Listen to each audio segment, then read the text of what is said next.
ಹೆಜ್ಜೆ ಹೆಜ್ಜೆಗೂ ಹೊಂಚಾಕುತೈತೆ ಮೋಸಾನೋ ಮಾಯೆ.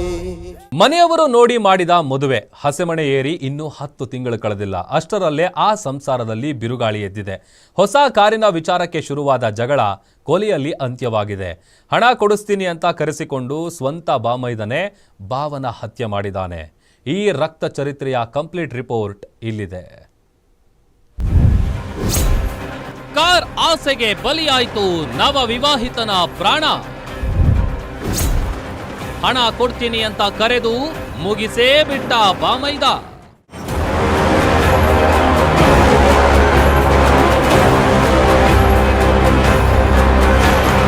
ಹೀಗೆ ಶವವಾಗಿ ಬಿದ್ದಿರೋ ಈತನ ಹೆಸರು ವಿನಯ್ ಕುಮಾರ್. 37 ವರ್ಷದ ಈತ ಬೆಂಗಳೂರು ಉತ್ತರ ತಾಲೂಕಿನ ಚಿಕ್ಕಬಾಣಾವರದ ನಿವಾಸಿ.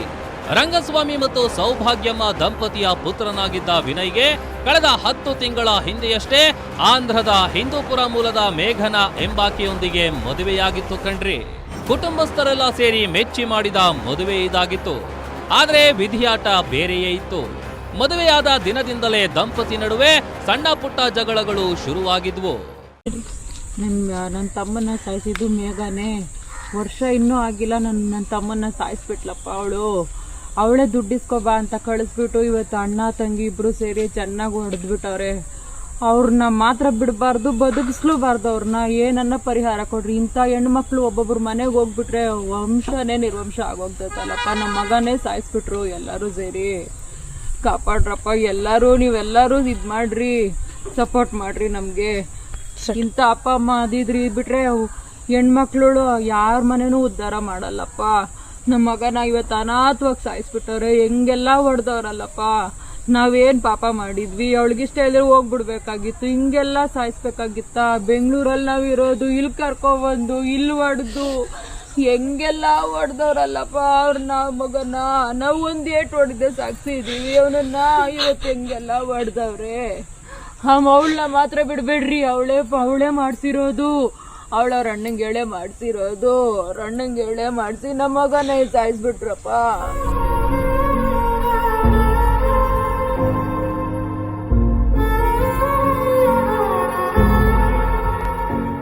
ಕಳೆದ 15 ದಿನಗಳ ಹಿಂದೆ ಹೊಸ ಕಾರ್ ಬೇಕು ಅಂತ ಮೇಘನಾ ಹಠ ಹಿಡಿದಿದ್ಲು.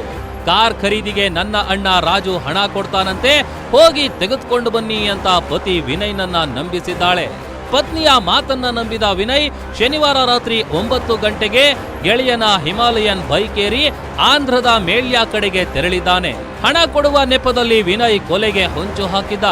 ಬಾಮೈದ ರಾಜು ತನ್ನ ಸ್ನೇಹಿತರಾದ ವೇಣು ಮತ್ತು ಶ್ರೇಯಸ್ ಜೊತೆ ಸೇರಿ ವಿನಯ್ ತಲೆಗೆ ಹೊಡೆದು ಬರ್ಬರವಾಗಿ ಕೊಲೆ ಮಾಡಿದ್ದಾನೆ.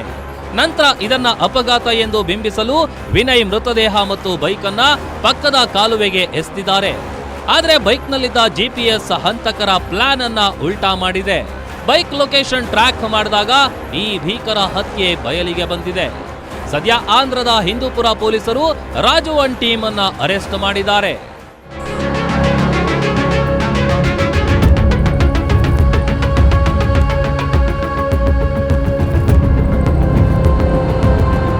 ಈ ಕೊಲೆಯಲ್ಲಿ ಕೇವಲ ಬಾಮೈದನ ಪಾತ್ರವಿದೆಯಾ ಅಥವಾ ಪತ್ನಿ ಮೇಘನಾ ಕೂಡ ಭಾಗಿಯಾಗಿದ್ದಾಳಾ ಎಂಬುದು ತನಿಖೆಯಿಂದ ತಿಳಿಯಬೇಕಿದೆ. ಸದ್ಯ ವಿನಯ್ ಅಂತ್ಯಕ್ರಿಯೆ ಆತನ ಹುಟ್ಟೂರು ಅಪ್ಪೆಹಳ್ಳಿಯಲ್ಲಿ ನಡೆದಿದೆ. ಕಾರಿನ ಆಸೆಗೆ ಬಲಿಯಾದ ವಿನಯ್ ಕುಟುಂಬದ ಆಕ್ರಂದನ ಮುಗಿಲು ಮುಟ್ಟಿದೆ.